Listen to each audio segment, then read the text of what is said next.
video, I just wanted to quick faff around with something. So I've got some leftover parsley. I'm going to turn it into soup, but I don't want to have to chop it.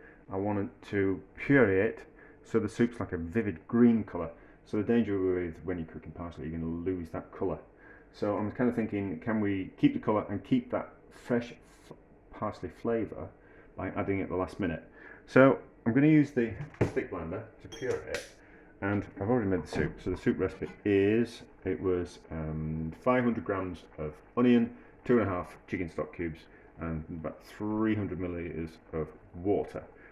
So that's the base of the soup. Then in here there is 200 millilitres of full fat milk, and then 20 grams worth of parsley. I've got some more parsley if this doesn't work out this way. So we can have a bit of play around. But what I want to do is make a puree out of this.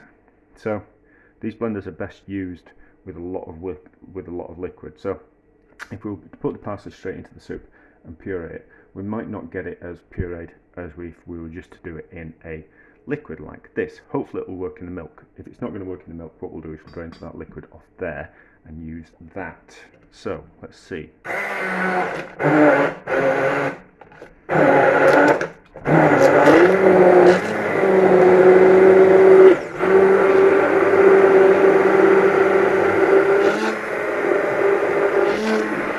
Right, so that works. Right, let's get the rest of that parsley in. So I'm going to use it all. I haven't got another use for it. I've been faffing around with it, and the fruit and veg man only had big bunches of parsley, so I ended up buying too much. So it's going to fall over with that lead. So, but I don't want to waste that. So I am slightly off camera. That's okay. So.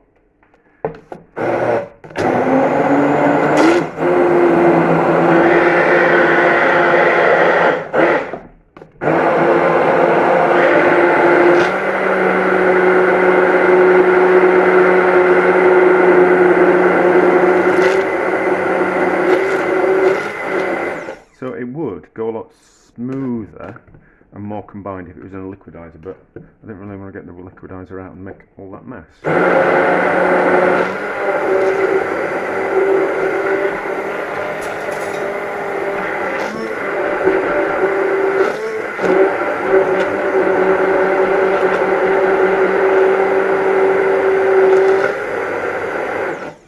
Right, let's just see how. Let's just see how parsley milk tastes before we go any further.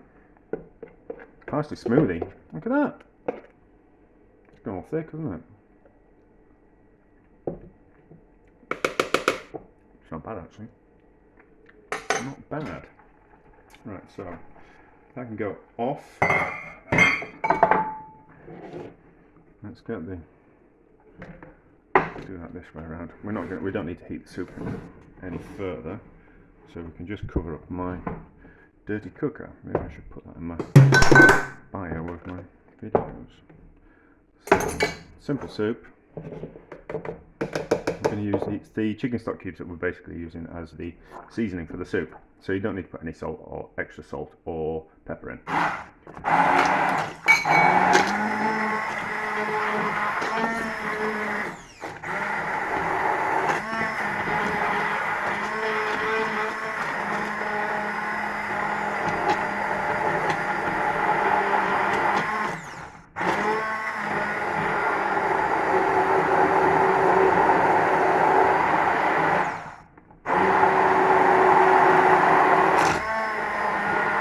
I wonder if it's going to cook it straight away and turn it like, instead of a vibrant green, it's going to go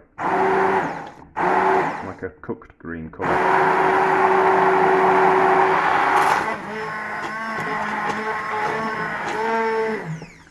I'll find out. Hopefully that's not going to go anywhere. So. That. Just me faffing around with this, it's not anything that interesting, just interesting to me. Let's see what happens.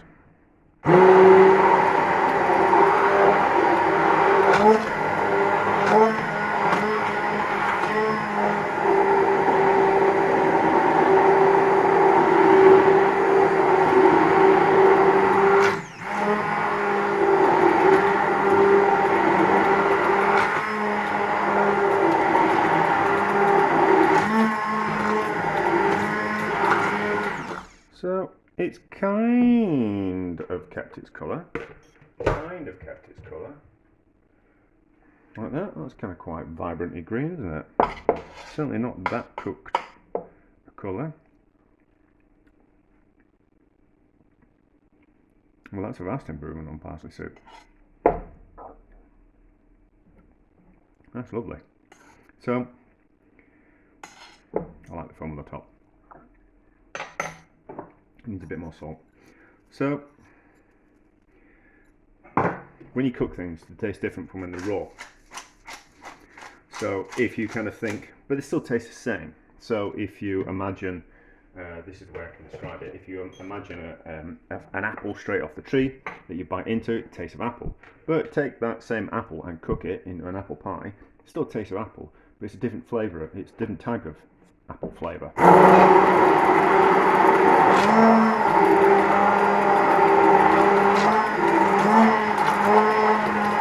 Same with, don't know what happened with the camera there. Same with herbs.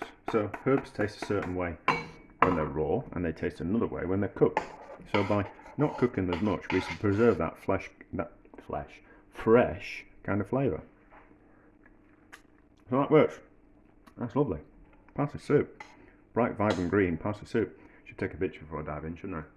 There we go. And that's a success. Who would have guessed it?